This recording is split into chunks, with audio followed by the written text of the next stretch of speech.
আমি মানুষকে মনে করে দিতে চাইছি যে আমাদের দিদি যে উন্নয়নগুলো করেছে, আমরা মাঝে মাঝে সেই উন্নয়নের কথাগুলো ভুলে যাই।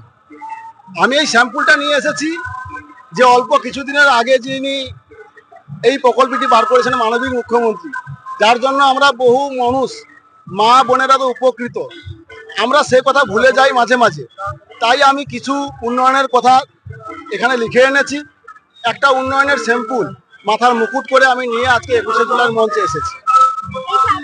কবিতাটা লিখেছেন, এটা একবার যদি একটু বিস্তারিতভাবে বলে দিন যে কি বলতে চাই। এখানে লেখা হয়েছে, বিরোধীরা দেখো চোখ মেলে মেলে আমার দিদির সব প্রকল্প পাচ্ছে ঘরে ঘরে। এগুলো তো বোঝা যাবে যে বিরোধীদেরকে বলা হচ্ছে যে আপনারা চোখ মেলে চারিদিকে দেখুন, আমাদের প্রতিটি প্রকল্প প্রতিটি বাড়িতে রয়েছে। এটুকু বার্তা দেয়।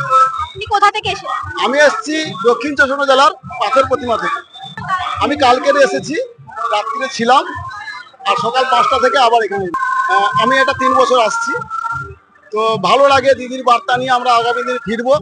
আমরা আগামী দিনে এই বার্তা নিয়ে ফিরে যাওয়ার পরে 21শে মঞ্চের বার্তা শোনার পরে আমরা আবারও প্রতিজ্ঞাবদ্ধ করব 4বারের জন্য, 4র্থবারের জন্য আবারও আমাদের মুখ্যমন্ত্রী পশ্চিমবাংলার মুখ্যমন্ত্রী আসনে বসবে।